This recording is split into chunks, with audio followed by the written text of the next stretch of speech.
प्रथमते मैं प्राक्तन चिफ महोदयक আজি যেটো দুৰ্গা পূজা নবমী মানে পূজা তাৰ শুভেচ্ছা জ্ঞাপন কৰিলোঁ। তেখেতৰ পৰিয়াললৈ মই দুৰ্গা পূজাৰ শুভেচ্ছা জ্ঞাপন কৰিছোঁ আৰু লগতে তেখেতক যাতে দুৰ্গা মাতাই মানে ভাল ৰাখে কুশলে ৰাখে তাৰো কামনা কৰিছোঁ। কিন্তু তেখেতে যেটো কথা কৈছে তেখেতে একচুয়ালি মানে বিপাঙত পৰি গৈছে, তেখেতে দিশহাৰা হৈ গৈছে। আজি তেখেতৰ দলৰ পৰা মানে যিসকল বুদ্ধিজীৱী যিসকল যুৱচাম মানে সকলোৱে আজি দলে বলে ইউ পি পি এলত যোগদান কৰিছে আৰু প্ৰমোদ বড়োৰ নিচিনা এজন ব্যক্তিক তেখেতে যে এই কথা ক'বলৈ পালে এইটো মানে হাস্যকৰ কথা। কাৰণ প্ৰমোদ বড়ো ডাঙৰীয়া নিখিল বড়ো ছাত্ৰ সন্থাৰ নেতৃত্ব দি অহা মানুহ, তেখেতক অকল এই বিটিআৰবাসী নহয়, অকল অসমে নহয়, এই নৰ্থ ইষ্ট নহয়, গোটেই ভাৰতবৰ্ষ, ইভেন কি ভাৰতবৰ্ষৰ বাহিৰতো তেখেতৰ এটা নাম আছে কিছুমান জাগাত এজ এ সংগঠনৰ নেতা হিচাপে। সেইজন ব্যক্তি আজি যেহেতু মানে যুৱ নেতা হিচাপে ইউ পি পি এলৰ সভাপতিত্ব ভাৰ গ্ৰহণ কৰিছে, তাৰ পিছৰ পৰাই কিন্তু মানুহ দলে বলে জাতি ধৰ্ম ভাষা বৰ্ণ নিৰ্বিশেষে সকলোৱে তেখেতৰ লগত যোগদান কৰি আছে, কি পুৰুষ কি মহিলা।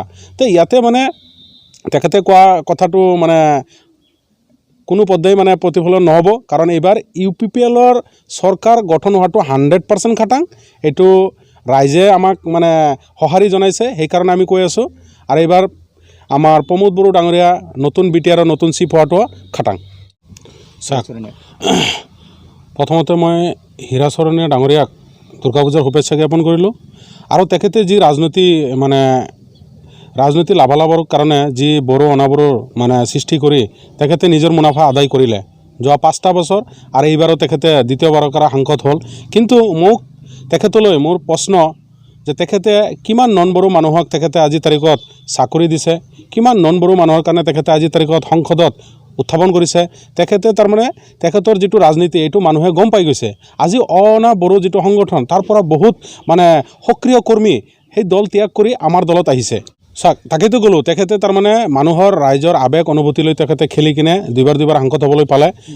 কিন্তু তেখেতে যি ৰাজনীতি আৰম্ভ কৰিছিল আজিলৈকে তেওঁ এটাও গাঁও কৰ্তন কৰিব নোৱাৰিলে। আৰু সেই গাঁও কৰ্তনৰ নামত আমি জনাত বহু জাগাৰ পৰা তেওঁলোকে মানে সাংগঠনিক মানে আন্দোলন চলাবৰ কাৰণে কিছু অৰ্থ সংগ্ৰহ কৰা বুলি আমি গম পাইছিলোঁ, কিন্তু সকলো বিফল হৈ গ'ল।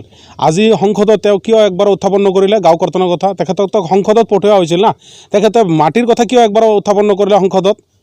কাৰণ তেখেতে জানে এইটো সাংবিধানিকভাৱে সংসদত তেখেতে উত্থাপন কৰাৰ মানে যুক্তিযুক্ততা নাই। যিহেতু মানে একৰ্ড হিচাপে ইয়াতে অনাবড়ো লোকসকলৰ ভূমিৰ অধিকাৰ ইয়াতে অক্ষুণ্ণ থকাৰ কথা মানে উল্লেখ আছে। সেই ক্ষেত্ৰত তাৰমানে অনাবড়ো লোকসকলে শংকিত হ'বলগীয়া একো নাই। ইমান দিনে তেখেতসকলে মানে গাঁৱে ভূঞে মানে ভুৱা প্ৰচাৰ চলাই আছিল, আৰু সেই ভুৱা প্ৰচাৰ ইমান দিনে মানুহে গম পোৱা নাছিল।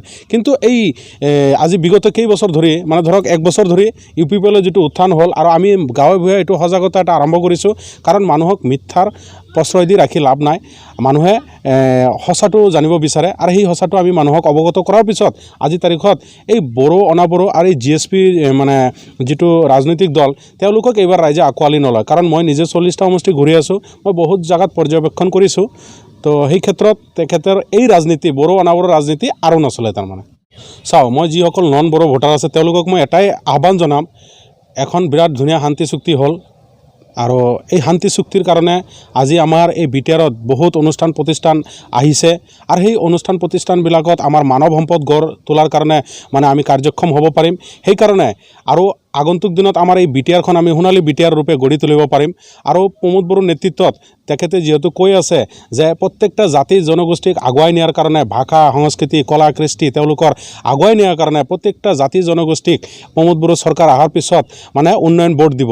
সেই ক্ষেত্ৰত আৰু আমাৰ ক'বলগীয়া মই ভাবোঁ একো নাই। কাৰণ ৰাইজে এইবাৰ ৰাইজক মই আহ্বান জনাম, আপোনালোকে মানে আহক। আপোনালোকে ইতিমধ্যে বহুতে আহিছে, কিন্তু যিসকলে আছে তেওঁলোকক মই আজি আহ্বান জনাম যে আপোনালোকে আহক, আৰু এই সম উন্নয়ন সম অধিকাৰ এই যিটো মানে আমাৰ শ্লোগান, সেই শ্লোগানৰ জৰিয়তে আমি যিখিনি উন্নয়ন কৰিব বিচাৰিছোঁ অনাবড়ো লোকসকলৰ, সেই উন্নয়ন যাতে আমি কৰিব পাৰোঁ, আৰু আমাৰ যিবিলাক মানে সমস্যা সেই সমস্যাখিনি সমাধান হ'ব।